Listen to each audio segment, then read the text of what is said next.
اب سے 1.5 یا 2 سال پہلے اسی شہر کے میرے جاننے والے جن کا نمبر میں میرے پاس ہے، ان سے بارہا میں ملا بھی ہوں، اللہ نے بہت خوبیوں سے نوازا ہے، انہوں نے مجھے تقریباً آدھی رات کے بعد فون پر بتایا کہ مجھے کل یا پرسوں جناب رسول اللہ صلی اللہ علیہ وسلم کی خواب میں زیارت ہوئی ہے۔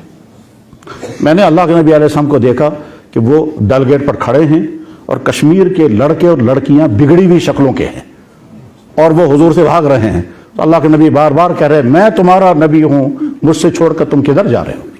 اور یہ کہتے کہتے اللہ کے نبی علیہ السلام کے آنسو گر گئے۔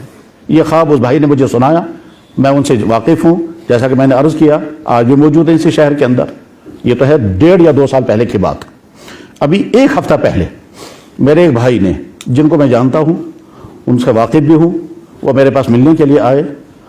انہوں نے مجھے بتایا کہ میں اس لیے آیا ہوں کہ میں نے 2 دن پہلے جناب رسول اللہ صلی اللہ علیہ وسلم کو خواب میں دیکھا، مجھے بلایا گیا، میں مدینہ طیبہ میں حاضر تھا، باہر بہت لوگ کھڑے تھے، اتنے میں اندر سے اعلان ہوا کہ فلاں آدمی کو اندر بھیجو۔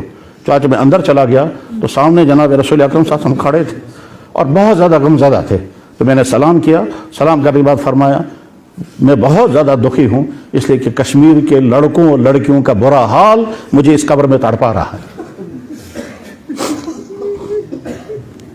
پھر فرمایا میری طرف سے کسی طرح سے ان تک پیغام پہنچا دو، میں نے تو تمہارے لیے خون بہایا تھا اور تم تک دین پہنچا ہے، تم کدھر جا رہے ہو؟ یہ جس بھائی نے مجھے خواب سنایا وہ ابھی کشمیر میں موجود ہیں اور ابھی 1-2 دن میں وہ عمرہ کرنے کے لیے جائیں گے، اور صبح انہوں نے مجھے فون پر بتایا اور ساتھ نے کہا کہ کسی طرح سے یہاں کے لڑکوں تک یہ بات پہنچ جانی چاہیے۔ میرے بھائیوں، ان 2-3 واقعات کو سنا کر کے پھر میں اب چند وضاحتیں کرنا چاہوں گا۔ ہو سکتا ہے سننے والے کسی بھائی کو خیال آئے کہ خوابوں سے ہم کو سنایا جا رہا ہے۔ جواب، خواب حقیقت ہے۔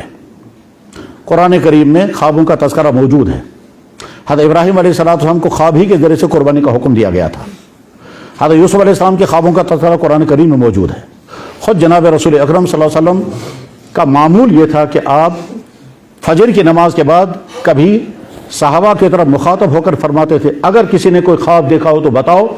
صحابہ کبھی عرض کرتے تھے، ایک مرتبہ آپ علیہ السلام نے خود اپنا خواب سنایا اور وہ بخاری میں موجود ہے۔ اس میں آپ نے فرمایا کہ مجھے روحانی معراج کرائی گئی، وہ تفصیل بخاری شریف میں موجود ہے، اور 6 منظر دکھائے گئے اللہ کے نبی علیہ السلام کو خواب میں، اور وہ خواب اللہ کے نبی علیہ السلام نے صحابہ کرام کے سامنے بیان فرمایا۔ امت کو جو اذان ملی ہے یہ اذان بھی خواب ہی کے ذریعے سے آئی ہے، اس کی ڈیٹیل حدیثوں میں موجود ہے، بخاری میں بھی حدیث ہے اور ترمذی شریف میں بھی حدیث ہے کہ اذان امت کو کیسے ملی ہے۔ وہ ایک صحابی تھے حضرت عبداللہ ابن زید رضی اللہ تعالیٰ عنہ، ان کو خواب میں ساری اذان سنائی گئی۔ پھر انہوں نے حضور کی خدمت میں عرض کیا یا رسول اللہ میں نے اس طرح سے خواب دیکھا، آپ نے فرمایا رویا حق، تمہارا خواب سچا ہے، اور اس کے بعد پھر اذان شروع ہوئی ہے۔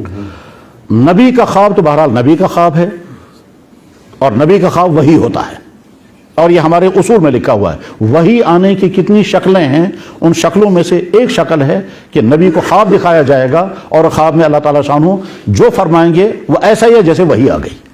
وہی آنے کی شکلوں میں سے ایک شکل ہے خواب کے ذریعے وہی آنا۔